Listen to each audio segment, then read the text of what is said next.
ছাগল চড়াতেন, অনেকগুলো ছাগল তিনি চড়াতেন। একদিন আল্লাহ রাসূল এবং আবু বকর রাদিয়াল্লাহু তাআলা আনহু ওনার পাশ দিয়ে যাচ্ছিলেন। ওনারা তীব্র ক্ষুধার যন্ত্রণায় ভুগছিলেন। আব্দুল্লাহ ইবনে মাসউদ ছোট একজন শ্রমিক হিসেবে ছাগলগুলো চড়াতে নিয়েছেন।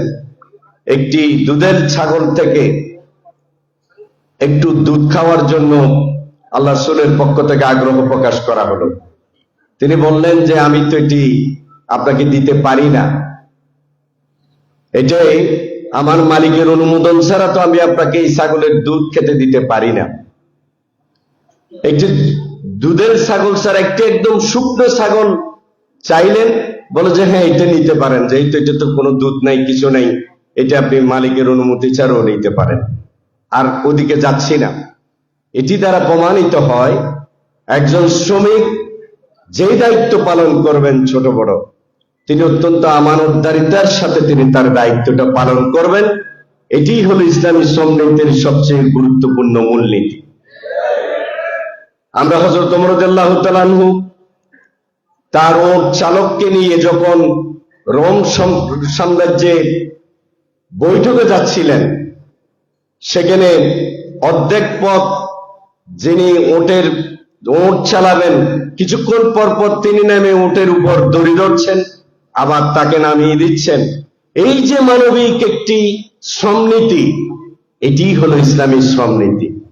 এখানে একটি হাদিস আমরা দেখতে পাচ্ছি, শ্রমিককে তার সাধ্যের অতিরিক্ত কাজ দিবে না, দিলে সেই কাজে তার সাহায্য করো। আমরা অনেক শ্রমনীতির জন্য অনেক দাবি দাওয়া করি। আসলে দেশে কি নীতির কোনো অভাব আছে? নাই। কোনটা নাই? হলো বাস্তবায়ন। এই দেশে আমরা অত্যন্ত দুর্ভাগ্যজনক ভাবে আমরা যে জিনিসগুলো ফেস করি, চট্টগ্রাম শহরের রিসেন্ট জলাবদ্ধতা নিয়ে, জলাবদ্ধতা হয়েছে এটি স্বীকার করলে কি অসুবিধা? এটা তো কেউ চাইলেই রাতারাতি সমাধান করতে পারবে না। কিন্তু হায়ার করে ঢাকা থেকে আসা মন্ত্রী মহোদয়, তিনি অত্যন্ত দুর্ভাগ্যজনক ভাবে হলেও সত্য, তার নিচে পানি দাঁড়িয়ে তিনি বলছেন চট্টগ্রামে কোনো জলাবদ্ধতা হয়নি।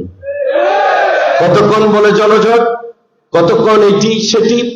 এবং একজন বয়োবৃদ্ধ চট্টগ্রামের সিডিএর চেয়ারম্যান সাহেবের সাথে তিনি যেই বিহেভ করলেন সাংবাদিকদের ভিডিওর সামনে, আমরা এই ধরনের মন্ত্রী মহোদয়কে অবিলম্বে পদত্যাগ করার আহ্বান জানাচ্ছি।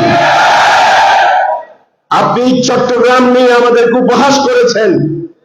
সংসদে বলা হচ্ছে চট্টগ্রাম পানিতে ভাসছে, আর আপনি এখানে বসছেন চট্টগ্রামে কোনো জলাবদ্ধতার সংকট হয়নি। মিডিয়া নাকি এই সংকট তৈরি করেছে। আমরা দেখেছি কয়েকজন রিকশাওয়ালা ভাই বুক পর্যন্ত পানিতে তার প্যাসেঞ্জারদেরকে টেনে নিয়ে যাচ্ছেন। স্কুলের যাত্রীরা এখানে বসে আছেন। শ্রমিক কল্যাণের সভাপতি নিজের বাচ্চাই 7-8 ঘন্টা পর্যন্ত স্কুলে আটকা ছিলেন, আর আপনি বলছেন চট্টগ্রামে কোনো জলাবদ্ধতা হয়নি। এদের কারণেই আজকে দেশটি যথাযথভাবে দেশ ভূমিকা রাখতে পারছে না। আমরা অনুরোধ করব, সাদাকে সাদা, কালোকে কালো বলার মতো যোগ্যতা থাকতে হবে, তাহলে এই সংকটের সমাধান হবে। সম্মানিত ভাইগণ, আমরা এমন শ্রমিকও জানি 24 ঘন্টা কাজ করে। আপনাদের জানা আছে না? চট্টগ্রাম শহরে এমন শ্রমিকও আছে যিনি 24 ঘন্টা কাজ করেন, পরের দিন আবার রেস্ট করে আবার 24 ঘন্টা কাজ করেন। এই যে শ্রমনীতি বাস্তবায়নের ক্ষেত্রে আমরা বলবো 8 ঘন্টা কর্মঘণ্টা করার জন্য শিকাগোতে সেদিন তারা জীবন দিয়েছে। এই 8 কর্মঘণ্টাকে যথাযথভাবে বাস্তবায়ন করা, তার অতিরিক্ত শ্রম যদি নিতে হয় তাহলে তাকে তার অধিকার দেওয়া, তাকে বোনাস দিয়ে, তাকে ওভারটাইম দিয়ে, যেভাবে রাষ্ট্রের প্রয়োজন সেভাবে রাষ্ট্রীয় নিরাপত্তা নিশ্চিত করা। আসুন মালিক শ্রমিক ভারসাম্যপূর্ণ সম্পর্কের মাধ্যমে শ্রমিক অঙ্গনের সুশৃঙ্খল একটি পরিবেশ ফিরিয়ে আনার ক্ষেত্রে শ্রমিক কল্যাণ ফেডারেশন যেভাবে ভূমিকা রাখছে, দলে দলে চট্টগ্রামের প্রতিটি শ্রমিকের কর্ণকুহরে শ্রমিক কল্যাণ ফেডারেশনের দাওয়াত পৌঁছে দেওয়ার আহ্বান জানিয়ে আমি আমার কথা এখানে শেষ করছি। বাংলাদেশ শ্রমিক কল্যাণ ফেডারেশন জিন্দাবাদ, বাংলাদেশ জিন্দাবাদ। আসসালামু আলাইকুম ওয়া রাহমাতুল্লাহ। ধন্যবাদ হেলালি ভাইকে। সম্মানিত সমাবেশ, আমরা প্রোগ্রামের শেষের একেবারে কাছাকাছি এসে গেছি। এরপরে দিয়ে একটি শ্রম সঙ্গীত শুনবো, এরপরে গুরুত্বপূর্ণ আমাদের মেহমানের বক্তব্য মাধ্যমে আমাদের এই প্রোগ্রাম সমাপ্তির দিকে যাবে। শ্রম সঙ্গীত পরিবেশন আমাদের সাদিল করবেন। আসসালামু আলাইকুম ওয়া রাহমাতুল্লাহি ওয়া বারাকাতুহু। শ্রমিকের বন্ধু স্বয়ং আল্লাহ, শ্রমিকের বন্ধু স্বয়ং আল্লাহ, শ্রমিকের বন্ধু স্বয়ং আল্লাহ, শ্রমিকের বন্ধু স্বয়ং আল্লাহ। শুকনো রাগে ঘাম শ্রমিকের দেবে দাম, শুকনো রাগে ঘাম শ্রমিকের দিবে দাম, তা কোনো সাধারণ কথা নয়। শুকনো রাগে ঘাম শ্রমিকের দিবে দাম, তা কোনো সাধারণ কথা নয়। বলেছেন প্রিয় নবী, বলেছেন প্রিয় হাবিব, তিনি যে প্রিয় রাসূলুল্লাহ। শুকনো রাগে ঘাম শ্রমিকের দিবে দাম, তা কোনো সাধারণ কথা নয়। শুকনো রাগে ঘাম শ্রমিকের দিবে দাম, তা কোনো সাধারণ কথা নয়। যে শ্রমিক দিনে রাতে খাটে কল কারখানাতে, যে শ্রমিক দিনে রাতে খাটে কল কারখানাতে, কি পেল কি যে খেলো, ব্যস্ত শুধু ঘাম ঝরাতে, ব্যস্ত শুধু ঘাম ঝরাতে, সে ঘামের ভারে ভারী পাল্লা। শ্রমিকের বন্ধু স্বয়ং আল্লাহ, শ্রমিকের বন্ধু স্বয়ং আল্লাহ, শ্রমিকের বন্ধু স্বয়ং আল্লাহ। ঠিক না? বছরের হিসেব শেষে লাভ ক্ষতির হিসেব কষে, বছরের হিসেব শেষে লাভ ক্ষতির হিসেব কষে, একাধিক কারখানাতে মালিকের নাম জুড়েছে, শ্রমিকের ঘামে ভারী পাল্লা, শ্রমিকের ঘামে ভারী পাল্লা। শ্রমিকের বন্ধু স্বয়ং আল্লাহ, শ্রমিকের বন্ধু স্বয়ং আল্লাহ, শ্রমিকের বন্ধু স্বয়ং আল্লাহ। এদেশের মাঠে ঘাটে যে শ্রমিক ব্যস্ত থাকে, এদেশের মাঠে ঘাটে যে শ্রমিক নিত্য খাটে, কৃষকার কুলি মজুর ছুটে যায় দূর বহু দূর, প্রতিদিন সাথে নিয়ে পাল্লা, প্রতিদিন সাথে নিয়ে পাল্লা।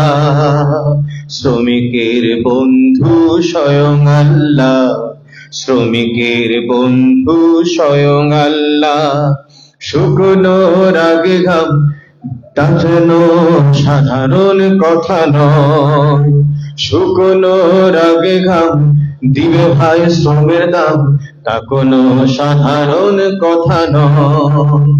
বলেছেন প্রিয় নবী, বলেছেন প্রিয় হাবিব, তিনি যে প্রিয় রাসূল আল্লাহ, তিনি যে প্রিয় হাবিব আল্লাহ। শুকনো রাগে ঘাম দিবে ভাই শ্রমের দাম, তা কোনো সাধারণ কথা নয়।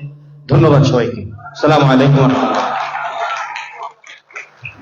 মারহাবা মারহাবা। সম্মানিত উপস্থিতি, আমাদের একজন অতিথি বাংলাদেশ জাতীয়বাদী দলের কেন্দ্রীয় শ্রম বিষয়ক সম্পাদক, জাতীয়বাদী শ্রমিক দলের বিভাগীয় সভাপতি, বর্ষিয়ান শ্রমিক নেতা এম নাজিমুদ্দিন ভাই। আমাদের আসার কথা যে উনি অসুস্থতার কারণে হুইল চেয়ারে চলাফেরা করেন, আমাদের সভাপতি মহোদয়ের সাথে দেখা করে গেছেন, আমাদের সকলকে সালাম দিয়েছেন। সালাম আলাইকুম।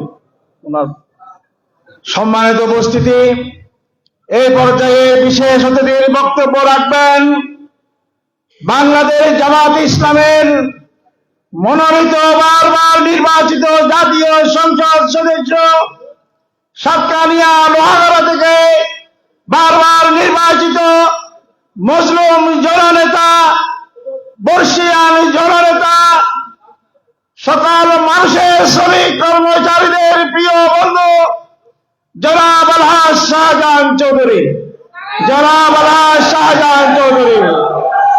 নারায়ে তাকবীর। শ্রমিক কল্যাণ ফেডারেশন জিন্দাবাদ জিন্দাবাদ।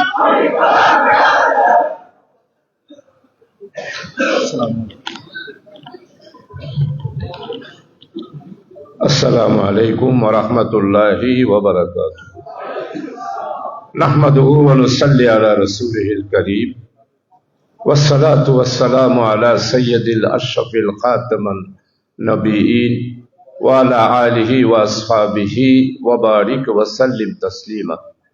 আল্লাহুম্মা সাল্লি আলা সাইয়্যিদিনা মুহাম্মদ ওয়াসিলাতু ইলাইকা ওয়া আলিহি ওয়া সাল্লিম। আল্লাহুম্মা সাল্লি ওয়া সাল্লিম আলা নবিয়্যিনা মুহাম্মদ। আল্লাহুম্মা সাল্লি ওয়া সাল্লিম আলা নবিয়্যিনা মুহাম্মদ। আল্লাহুম্মা সাল্লি ওয়া সাল্লিম আলা নবিয়্যিনা মুহাম্মদ ওয়া মা তৌফিকে ইল্লা বিল্লাহ।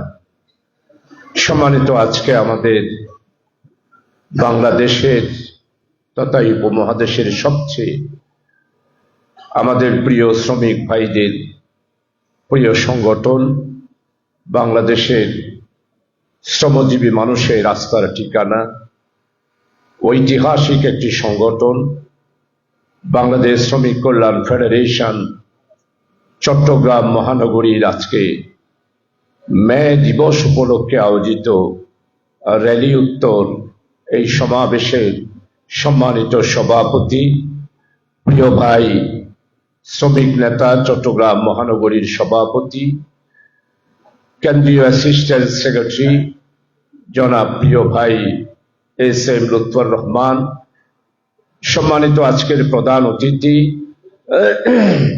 শ্রমিক কল্যাণ ফেডারেশনের কেন্দ্রীয় উপদেষ্টাদের মধ্যে অন্যতম উপদেষ্টা, চট্টগ্রাম বিভাগের উপদেষ্টা, বাংলাদেশ জামাত ইসলামীর কেন্দ্রীয় assistant secretary general, Chittagong zonal সম্মানিত ইনচার্জ, বিশিষ্ট ইসলামী চিন্তাবিদ সম্মানিত মাওলানা মোহাম্মদ শাহজাহান, সম্মানিত চট্টগ্রাম মহানগরী জামাতের সাংগঠনিক সেক্রেটারি, আগামী দিনে বাংলাদেশ জামাত ইসলামী পক্ষ থেকে চট্টগ্রাম মহানগরীতে সিটি কর্পোরেশন নির্বাচনের জন্য যাকে জামাতের পক্ষ থেকে ক্যান্ডিডেট হিসাবে জনগণের সামনে পেশ করা হয়েছে, চট্টগ্রাম মহানগরীর সাংগঠনিক সেক্রেটারি, বিশিষ্ট ইসলামী চিন্তাবিদ জনাব অধ্যক্ষ শামসুজ্জামান হেলালি ভাই, সম্মানিত মঞ্চে উপস্থিত আরো অনেক নেতৃবৃন্দরা আছে, মকবুল ভাই, জি আমাদের সম্মানিত বাহার ভাই আমার সাথে অনেকদিন জেলে ছিল, 1/11 জেলে ছিল, এর আগেও জেলে ছিল, অনেকদিন জেল কেটেছে। আমাদের এই চট্টগ্রাম বন্দর এবং চট্টগ্রাম মহানগরীতে শ্রম আন্দোলনের একটি পরিচিত মুখ, আমাদের জনাব শ্রমিক নেতা বাহার ভাই, সম্মানিত অনেক নেতৃত্ব, হোটেল শ্রমিক, কোতোয়ালি জামাত ইসলামীর প্রিয় ভাইস সেক্রেটারি জনাব জননেতা জনাব মুস্তাক আহমদ, সম্মানিত সাংবাদিক বন্ধুরা, সুধীবৃন্দ এবং মালিক ভাইয়েরা, এবং আজকের এই মে দিবসে উপস্থিত আমার সর্বস্তরের চট্টগ্রামের আমার শ্রমজীবী ভাইসব এবং গণ্যমান্য ব্যক্তিবর্গ, সুধীবৃন্দ, আমি আল্লাহ তাআলার শুকরিয়া আদায় করছি। প্রতি বছরের ন্যায় আমরা মে দিবস পালন করি। আমি গত বছরও মে দিবসে রেলওয়ে স্টেশন চত্বরে বক্তব্য রেখেছিলাম। আমরা একটি 18 বছরের নির্যাতন, নিপীড়ন, অত্যাচার, রক্তস্নাত, শোষক, স্বৈরাচার এবং ফ্যাসিস্টদের 18 বছরের শাসনের অবসান ঘটিয়ে গত 12ই ফেব্রুয়ারি বাংলাদেশে একটি অভূতপূর্ব মানুষের আশা আকাঙ্ক্ষার ঠিকানা হিসাবে পরিবর্তনের জন্য, নতুন বাংলাদেশের জন্য 2 বছর ইন্টারিয়াম গভর্নমেন্টের শাসন আমলে তাদের নির্ধারিত সময়ে একটি জাতীয় নির্বাচন হয়েছে। এই নির্বাচন বাংলাদেশের সর্বস্তরের, এই দেশের সমস্ত 18 কোটি মানুষের প্রাণের দাবি ছিল একটি সুষ্ঠু, অবাধ, নিরপেক্ষ এবং স্বচ্ছ একটি নির্বাচনের।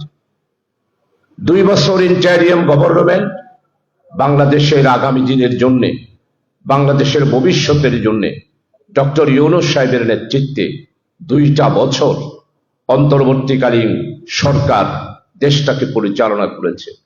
কোন রাজনৈতিক সরকার নয়, ইন্টারিয়াম গভর্নমেন্ট বাংলাদেশের সমস্ত 33টা রাজনৈতিক দলের প্রতিনিধিত্ব, বিশেষ করে বৈষম্য বিরোধী ছাত্র আন্দোলনের তরুণ যুবক ছাত্র বন্ধুদের চয়েস অনুসারে 2টা পদ ছিল। একটা হলো ইন্টারিয়াম গভর্নমেন্ট, অথবা একটা বিপ্লবী সরকার, অথবা মার্শাল হিসাবে সামরিকদের হাতে দেশটাকে তুলে দেওয়া। আমার এই দেশের যারা বৈষম্য বিরোধী ছাত্র আন্দোলন করেছেন, তাদের এই আন্দোলনের ফসল হিসাবে তাদের পরামর্শের ভিত্তিতে, বিশেষ করে রাজনৈতিক দলের 33টা রাজনৈতিক দল, জামাত ইসলামী সহ সবার পরামর্শে একটি ইন্টারিয়াম গভর্নমেন্ট প্রতিষ্ঠিত হলো। 2 বছর দেশটাকে পরিচালিত করেছে। এই ইন্টারিয়াম গভর্নমেন্টের রিপোর্ট অনুসারে রাজনৈতিক কোন সরকার বা রাজনৈতিক দলের কোন রিপোর্ট নয়, ইন্টারিয়াম গভর্নমেন্টের রিপোর্ট অনুসারে বাংলাদেশকে 50 বছর, 18 বছরের ফ্যাসিস্ট, স্বৈরাচার, পতিত স্বৈরাচার, যারা নিজেদেরকে মুক্তিযোদ্ধা দাবি করেছে, স্বাধীনতার ফেরিওয়ালা হিসাবে দেশটাকে শাসন করেছে, তারা আমার দেশটাকে 50টা বছর পিছিয়ে দিয়েছে অর্থনৈতিক দিক থেকে। আমার কথা নয়, যিনি শিল্পমন্ত্রী ছিলেন উনি নিজেই বিস্তারিতভাবে, আপনারা জানেন, সাংবাদিকদের সামনে বলেছেন কলকারখানা বন্ধ, আমার গার্মেন্টস শিল্প ধ্বংস, আমার দেশের লক্ষ লক্ষ কোটি টাকা, বিলিয়ন ডলার বিদেশে পাচার করে দিয়ে আমাদেরকে একটি অর্থনৈতিক দিক থেকে আমাদের বাংলাদেশকে সম্পূর্ণরূপে ধ্বংস করে দিয়েছে এরা। এরপরও এরা নাকি আবার বাংলাদেশে ফিরে আসবে, রাজনীতি করবে। আমরা থাকবো, কোন অবস্থায় ফ্যাসিস্টদেরকে বাংলাদেশে আর আমরা প্রবেশ করতে দেব না। পতিত স্বৈরাচার, পতিত ফ্যাসিস্ট আওয়ামী লীগের ইতিহাস। আমি আজকে আপনাদের সামনে, আমার শ্রমিক বন্ধুরা, আজকে 1 মে বাংলাদেশের স্বাধীনতার বীজ বপন করেছিলেন 1948 সালে তৎকালীন পাকিস্তান আমলে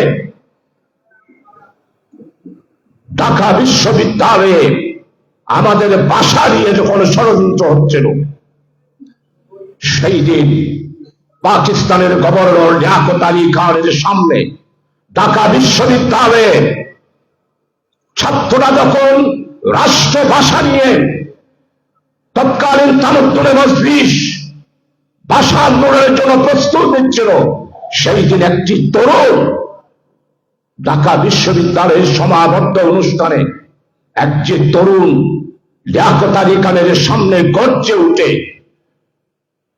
রাষ্ট্রভাষা বাংলা চাই এই কথা বলে স্মারক লিপি দিয়েছিল লিয়াকত আলী খানের কাছে জামাত ইসলামের সাবেক আমির অধ্যাপক গোলাম হাসান।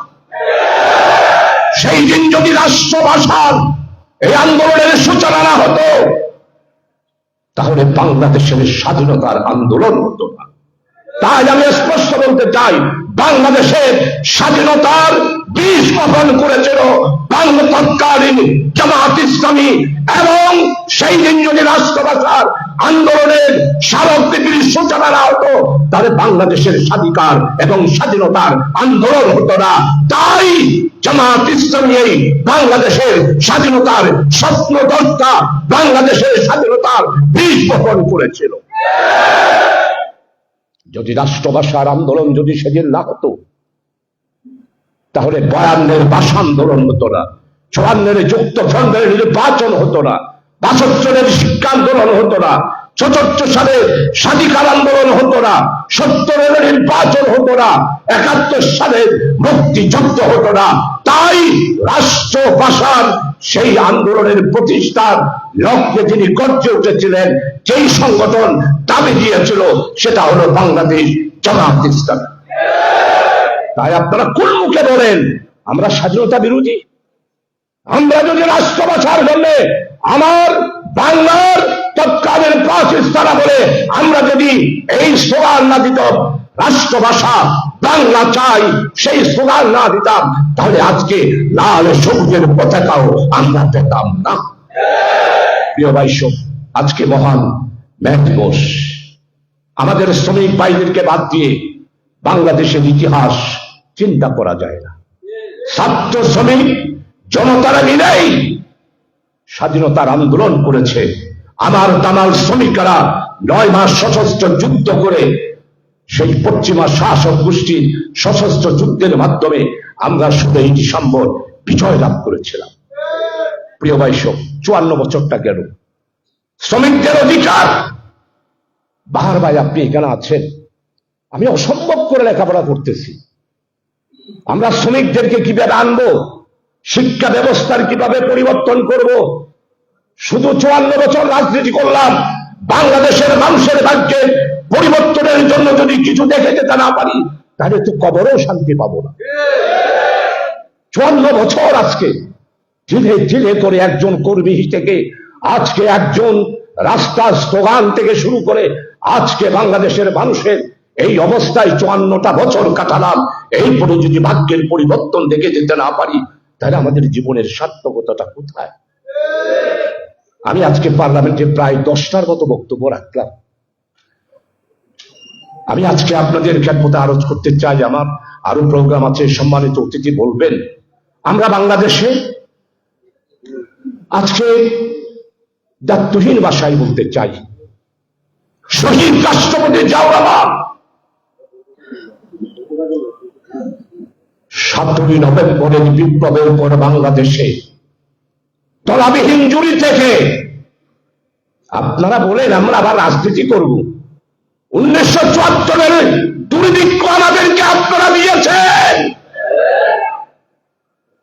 রক্ষী বাহিনীর অত্যাচার করেছেন, 40,000 রাজনৈতিক নেতা কর্মীদেরকে আপনারা হত্যা করেছেন। 18 বছরে নির্যাতন, নিপীড়ন, গুম, হত্যা, ভাইরাঘর, এমন কোন অত্যাচার নাই যা করেন নাই। আর এরপরে আপনারা দেশ শাসন করে শ্রমিকদেরকে কি দিয়েছে? আজকে সময় নাই, ইনশাআল্লাহ আরেকদিন আসবো, আপনাদের সাথে কথা হবে। এই শ্রমিকদের ভাগ্যের পরিবর্তনের জন্য বাংলাদেশ শ্রমিক কল্যাণ ফেডারেশন যে প্রোগ্রাম নিয়েছে, আমি ওনাদের পোস্টারটাও আবার পড়েছি, মে দিবসের ডাকের যে পোস্টার সেটা পড়েছি। শ্রমিকদের ভাগ্যের পরিবর্তন ছাড়া নতুন বাংলাদেশ করা সম্ভব নয়। মাননীয় প্রধানমন্ত্রী, গতকালকে স্বাভাবিক প্রধানমন্ত্রীকে সালাম দেওয়ার জন্য গেলাম, অনেক লোক দাঁড়ায় রয়েছে, আমি পিছনে দাঁড়ায় রয়েছি। তখন সবাই বলছে, এই শাহজাহান ভাই আসছে। আমি চিন্তা করতেও পারিনি উনি আমাকে শাহজাহান ভাই ডাকবে, মনে করেছিলাম হয়তো অন্যভাবে সম্বোধন করবেন। সেই শাহজাহান ভাই আসছে, রাস্তাচারও দেখা করলাম। উনি গতকালকে ভাষণ দিয়েছেন, ওনার শেষে যে আবেগ ছিল, একটা চেয়ারকে লক্ষ্য করে বলবো, এই চেয়ার বুক করার চেয়ার নয়, এই সবুজ চেয়ার আমার কাছে অত্যন্ত দায়িত্বপূর্ণ শুধু নয়, আমি এই চেয়ারে যদি মানুষের ভাগ্যের পরিবর্তনের জন্য সবাই মিলে মানুষের আকাঙ্ক্ষার প্রতীক, আকাঙ্ক্ষার আশা ভরসার স্তর এই পার্লামেন্টে যদি আমরা সবাই মিলে কাজ, এটা বললেই অনেক সদস্যরা আবেগপ্রবণ হয়ে গিয়েছে। আজকে মাননীয় প্রধানমন্ত্রী, আপনার কাছে বলতে চাই, আমি এইবারে বক্তৃতাও বলেছি, আমার চট্টগ্রামকে বাদ দিয়ে বাংলাদেশের কোনো অর্থনীতি হবে না, চট্টগ্রামকে বাদ দিয়ে কোনো বাণিজ্য হবে না, চট্টগ্রামকে বাদ দিয়ে বাংলাদেশের সৌন্দর্য হবে না, চট্টগ্রামকে বাদ দিয়ে বাংলাদেশকে অগ্রসর করা কোনোদিনও সম্ভব হবে না। আপনারা 18 কোটি মানুষের এই বাংলাদেশকে যদি বাঁচাতে চান, চট্টগ্রামকে বাণিজ্যিক রাজধানী হিসাবে অবশ্যই এই শহরকে গড়ে তোলার জন্য চেষ্টা করতে হবে। তাই আজকে আমাদের শ্রমিক ভাইদের জন্য যে শ্রমনীতি আছে, বাহার ভাই, আমরা একটা টেবিল টক করি প্রেস ক্লাবে, আমরা সরকারকে প্রস্তাব দিই, শুধু আমরা স্লোগান দিলাম যে 60 বছর কাজ করলো, এরপরে কোনো টাকা নাই, তার ছেলেদের লেখাপড়ার টাকা নাই, চিকিৎসা করার জন্য হসপিটাল নাই, ঢাকাতে 14টা হসপিটাল, আর আমার চট্টগ্রামে শুধু একটি হসপিটাল, চট্টগ্রাম মেডিকেল কলেজ। এই মেডিকেল কলেজ পাকিস্তান আমলে 1600 বেডের ছিল, সময় শেষ হয়েছে। তো ঠিক আছে, আমি আপনাদের সবার কাছে অনুরোধ করবো, আসুন আমরা একটি নতুন বাংলাদেশের স্বপ্ন দেখছি। এই স্বপ্নের মূল ভিত্তি হলো জুলাই সনদ এবং সংস্কার। আমরা শপথ নিয়েছি, জুলাই সনদে যারা শপথ নেন নাই তাদের কাছে আহ্বান করব, আপনারাও শপথ নেন। জুলাই সংস্কারকে বাদ দিয়ে আগামী দিনে নতুন বাংলাদেশের স্বপ্ন দেখা সম্ভব নয়। আপনারা আমাদেরকে, বিরোধী দলকে তথা জামাত ইসলামীকে সংবিধানের ব্যাপারে আপনারা বিভিন্ন ধরনের উক্তি করেছেন, আমি অবশ্য জবাব দিয়েছি পার্লামেন্টে। আমি আপনাদেরকে স্পষ্ট বলতে চাই, সংবিধান রচনা হয়েছে, আমি অবশ্যই সংবিধানকে সম্মান করি, কিন্তু এই সংবিধান বাংলাদেশের মানুষ রচনা করে নাই। এই সংবিধান বিদেশের পরামর্শেই এই সংবিধান রচিত হয়েছে। তাই এই সংবিধানের অবশ্যই জুলাই সনদের ভিত্তিতে সংস্কার করতে হবে। আসলে এখন সেই রাজনীতি নাই। উনি এসেছেন, পত্রপত্রিকার মাধ্যমে সাংবাদিক বন্ধুরাও দেখেছেন, আমি অবশ্য ওনার সাথে এখনো পরিচিত হই নাই। উনিও বক্তব্য রেখেছেন, আমরাও বক্তব্য রেখেছি।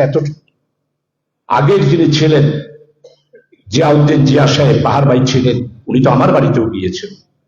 আমি স্পষ্ট করে বলতে চাই, চট্টগ্রামের জলবদ্ধতার ব্যাপারে, এই জলবদ্ধতা কেন হলো, কি জন্য হলো, কারা করলো, এটার পিছনে মাস্টার মাইন্ড কারা, এটা খুঁজে বের করতে হবে। আমার এখানে 37টা খাল, এই খালের মধ্যে এত সুন্দর, আমরা 2টা বছর ডক্টর ইউনূস সাহেবের নেতৃত্বে আমরা 7 জন উপদেষ্টা সহ একটা কমিটি করেছিলেন। আমাদের সম্মানিত মাননীয় মেয়র ডক্টর সাদাত সাহেব, উনিও ছিল, আমিও ছিলাম, চট্টগ্রাম মহানগরীর পক্ষ থেকে। এইবারের জলবদ্ধতার জন্য একটা বিশাল ষড়যন্ত্র হয়েছে। এইবারের জলবদ্ধতার ব্যাপারে আমরা খুঁজে নিয়েছি গতকালকে, আমি 2 ঘন্টা কথা বলেছি। এটার পিছনে কি, আমরা তো আসলে সবসময় সামনের দিকে দেখেই সবসময় কথা বলি না, এখন আমাদেরকে গভীরে গিয়েই কথা বলতে হবে। এই সৃষ্টি আগামী দিনের চট্টগ্রামের রাজনৈতিক শূন্যতার সৃষ্টি করে চট্টগ্রাম সিটি কর্পোরেশন দখল করার ব্যাপারে মানুষের মধ্যে বিক্ষুব্ধতা সৃষ্টি করার জন্য, সেনাবাহিনীদের বিরুদ্ধে উস্কে দেওয়ার জন্য এইবারের জলবদ্ধতা সৃষ্টি করা হয়েছে।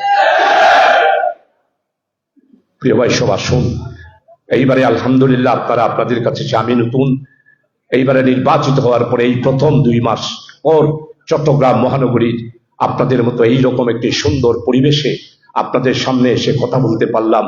আপনারা গত নির্বাচনে আমাদের জামাত ইসলামী আমরা অত্যন্ত, আমাদের কোনো অর্থ নাই, আমাদের কোনো টাকা পয়সা নাই, এরপরও চট্টগ্রাম মহানগরীতে আপনারা কাজ করেছেন। আমাদের প্রার্থীরা আপনাদেরকে 1 কেজি ভালো খাওয়াইতে পারে নাই, চাও খাওয়াইতে পারে নাই। অন্যদিকে বাহার ভাইয়েরা টাকার বস্তা নিয়ে জনগণের কাছে গিয়েছে। বাহার ভাই রাগ করিয়েন না,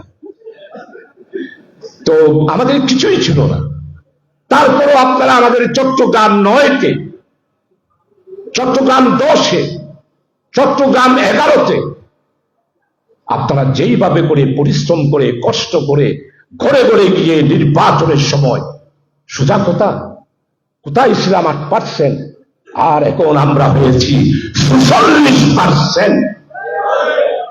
সর্ববৃহৎ বিরোধী দল, আর বিরোধী দলের নেতা হয়েছেন বাংলাদেশ জামাত ইসলামীর আমিরের জামাত জনাব ডক্টর শফিকুর রহমান। ইতিহাস, এর চেয়ে আমরা আর কি পাবো?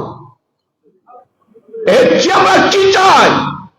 নির্বাচনে বিজয় হওয়া বড় কথা নয়, জনগণকে উজ্জীবিত করে সংগঠিত করে দাড়ি পাল্লাকে দিয়ে আজকে আমরা ঘরে ঘরে পৌঁছে দিতে পারেছি, এটাই হলো আমাদের সবচেয়ে বড় বিজয়। এই দাড়ি পাল্লা ছিল শুধু 8%। আমি সামনে বক্তব্য রাখবো, এইবারে সময় পাই নাই। আমারে শাহজাহান ভাইয়েরা বলছিল 15 মিনিট, পরে আবার স্পিকার বলেছে 10 মিনিট, পরে আবার উনি এই শাহজাহান ভাই মানে অর্থাৎ আমাদের হুইপ সাহেবেরা ওনারা আমাকে দিল 10 মিনিট, পরে অবশ্য বাড়াইয়া আরো স্পিকার মহোদয় আমাকে আরো প্রায় 3 মিনিট 37 সেকেন্ড বেশি দিয়েছে। আমি আপনাদের কাছে যেটা বলতে চাই, আসুন আগামী দিনে বাংলাদেশের মানুষের, আমরা ক্ষমতা চাই না, আমরা সরকার গঠন চাই না, আমরা মানুষের ভাগ্যের পরিবর্তন চাই। মন্ত্রিত্ব আমাদের বড় কথা নয়, আমরা মানুষের ভাগ্যের পরিবর্তন করতে চাই, নতুন একটি বাংলাদেশ চাই। জুলাই বিপ্লবে আমার শহীদ ভাইয়েরা 2000 যারা রক্ত দিয়েছে তাদের স্বপ্ন, আহত ভাইদের 40,000 তাদের স্বপ্ন, শিশু কিশোর 124 জন যারা রক্ত দিয়েছে তাদের স্বপ্ন বাস্তবায়ন করায় আজকে বাংলাদেশ জামাত ইসলামের সবচেয়ে বড় লক্ষ্য, সবচেয়ে বড় স্বপ্ন বাংলাদেশ জামাত ইসলামের আগামী দিনে নতুন বাংলাদেশ করা। পরিশেষে বলতে চাই, জুলাই সনদ এবং সংস্কার বাদ দিয়ে আগামী দিনে বাংলাদেশকে সামনের দিকে নিয়ে যাওয়া কোনোদিনও সম্ভব নয়। আর একটি কথা স্পষ্টভাবে বলতে চাই, আমার সাংবাদিক বন্ধুরা, আমরা গণতন্ত্রে বিশ্বাস করি, আমরা নিয়মতান্ত্রিকতায় বিশ্বাস করি, আমরা সংবিধানে বিশ্বাস করি, আমরা হানাহানিতে বিশ্বাস করি না। জামাত ইসলামের ইতিহাস শান্তিপূর্ণভাবে বাংলাদেশের মানুষের ভাগ্য পরিবর্তন করার ইতিহাস। তাই আগামী দিনে বাংলাদেশকে আমরা নতুন বাংলাদেশে রূপান্তরিত করার জন্য বাংলাদেশ শ্রমিক কল্যাণ ফেডারেশনের আজকে মে দিবসে শ্রমিকদের ভাগ্যের পরিবর্তনের জন্য সুন্দর একটি শ্রমনীতি বাস্তবায়ন করার জন্য আমি যে বলেছিলাম, মাননীয় প্রধানমন্ত্রী আপনাকে অবশ্যই আগামী 2 বছরের মধ্যে শ্রমিকদের সমস্যার সমাধান করার জন্য সমস্ত কল কারখানা বন্ধ যেগুলো আছে সেগুলো বুদ্ধি নিয়ে হলো চালুর ব্যবস্থা করতে হবে। বেকার সমস্যা, আবার শ্রমিক ভাইয়েরা 2 বছর 3 বছর 4 বছর কলকারখানা থেকে বেতন পাচ্ছে না, সেই বেতনের ব্যবস্থা মাননীয় প্রধানমন্ত্রী আপনাকে অবশ্যই সেটার ব্যবস্থা করে শ্রমিকদের খায়ের ঘামে তারা যে শ্রম দিয়েছে সেই টাকা তাদেরকে ফেরত দিতে হবে। আসুন আমরা আগামী দিনে, আমার প্রিয় ভাই বলেছেন ইসলামের শ্রমনীতি, আমার প্রিয় ভাইরা আপনারা যারা আপনারা আছেন আপনাদের সবাইকে বলবো, এখনো তো বিশ্বের মধ্যে ইসলামী শ্রমনীতি অনুসারেই পৃথিবীতে পরিচালিত হচ্ছে, এমনকি চাইনাতে যে শ্রমনীতি আছে সেটাও তো ইসলামী নীতি, জাপানে যে শ্রমনীতি আছে সেটাও, হ্যাঁ, নাম হয়তো তারা নিচ্ছে না। আমি যা পড়ে দেখলাম জাপানেও যে শ্রমনীতি আছে, লেবার ল আছে, সেটাও, আমি যেহেতু একটা বিলও সাবমিট করতেছি, সেই লটাও আমাদের ইসলামিক ল। তাই আসুন ইসলামিক শ্রমজীবী শ্রমনীতির ভিত্তিতে বাংলাদেশকে সাজানোর জন্য আজকের মে দিবসে আমাদের স্লোগানের প্রতিপাদ্য বিষয় হোক আপনাদের সবার কাছে। আপনারা যে জিজ্ঞাসা স্বীকার করেছেন, আমি চট্টগ্রাম মহানগরী জামাতের একজন নগণ্য কর্মী হিসাবে আপনাদের সবাইকে আমি, আপনারা যে শ্রম দিয়েছেন, কষ্ট করেছেন, টাকা পয়সা খরচ করেছেন, আপনারা জামাতকে এত দূর চট্টগ্রাম মহানগরীতে নিয়ে এসেছেন। আমরা চট্টগ্রাম মহানগরীতে কি ছিলাম, আমরা কয়জন ছিলাম, আমরা স্লোগান দিলে কয়জন মানুষ আসতো, কয়জনের মিছিল হতো, আজকে আমরা কোথায় গিয়েছি? চট্টগ্রামের জামাতকে বাদ দিয়ে কিছু করার চিন্তা ভাবনা কেউ করতে পারবে না ইনশাআল্লাহ। আল্লাহ হাফেজ। বাংলাদেশ জিন্দাবাদ। শ্রমিক কল্যাণ ফেডারেশন জিন্দাবাদ। আসসালামু আলাইকুম। সম্মানিত উপস্থিতি, এই পর্যায়ে অতিথির বক্তব্য রাখছেন বাংলাদেশ জাতীয়বাদী দল চট্টগ্রাম বিভাগের সম্মানিত সেক্রেটারি, চট্টগ্রাম মঙ্গল শিবিরের সাবেক সাধারণ সম্পাদক, বিশিষ্ট শ্রমিক নেতা কাজী শেখ নুরুল্লাহ বাহার। বিসমিল্লাহির রহমানির রহিম। সাধারণ ভাইয়ের বক্তব্যের পরে আসলে কোনো বক্তব্য হয় না। ওনার বক্তব্য আমি যে দলে করি, ওনার বক্তব্য আমি শুনি। শেখ হাসিনার বিরুদ্ধে আন্দোলনে বিভিন্ন জায়গায় ওনার বক্তব্য আমি শুনছি। ওনাকে ধন্যবাদ। মানুষকে উজ্জীবিত করার জন্য, আন্দোলন সংগ্রামে নামার জন্য ওনার যে বলিষ্ঠ কণ্ঠ, এটাকে আমি শ্রদ্ধার সাথে স্মরণ করি। সম্মানিত সভাপতি, আজকে সবাই সম্মানিত নেতৃবৃন্দ, ভাইয়েরা, আসসালামু আলাইকুম। বক্তব্য আমি দিতে পারবো না, যেহেতু সরকারি একটা প্রোগ্রাম 10টায় আরম্ভ হবে। লুতুর ভাই চলে যাবে সেখানে। আজকে শ্রমিক কল্যাণ ফেডারেশন এবং বাংলাদেশ জাতীয় শ্রমিক দল ফ্যাসিস্ট সরকারের বিরুদ্ধে আমরা আন্দোলন সংগ্রাম করেছি।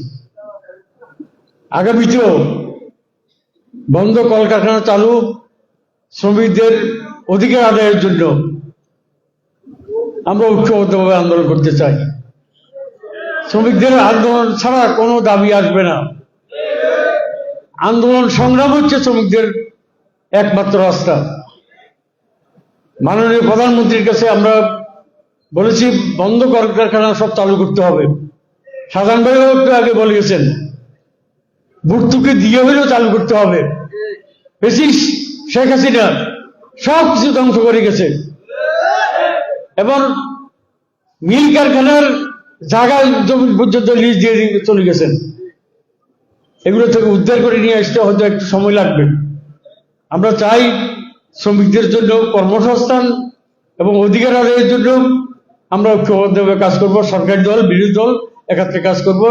কোথাও এখনো সমস্ত প্রশাসনের ফ্যাসিস্টের দূষণ উৎপত্তি আছে, যে কোনো সময় তারা চুপল মারতে পারে। আপনারা সবাইকে সজাগ থাকতে হবে। আমরা যাতে এই দেশে যাতে কোনো আর ফ্যাসিস্টের কোনো স্থান যাতে না হয়, তার জন্য আমরা সবাই একাত্রে কাজ করব।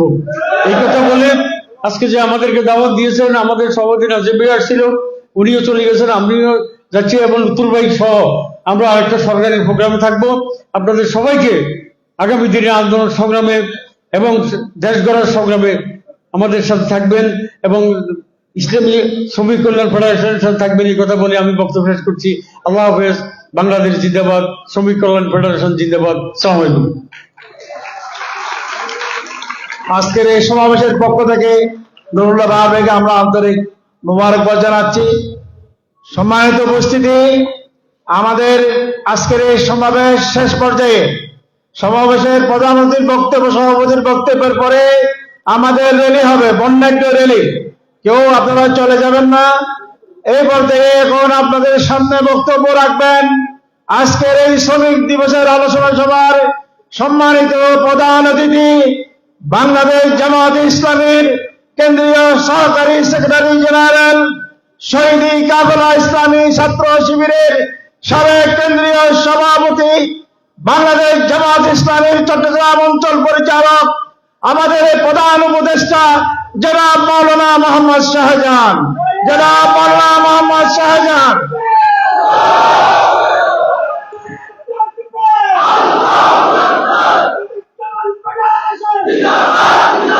আলহামদুলিল্লাহ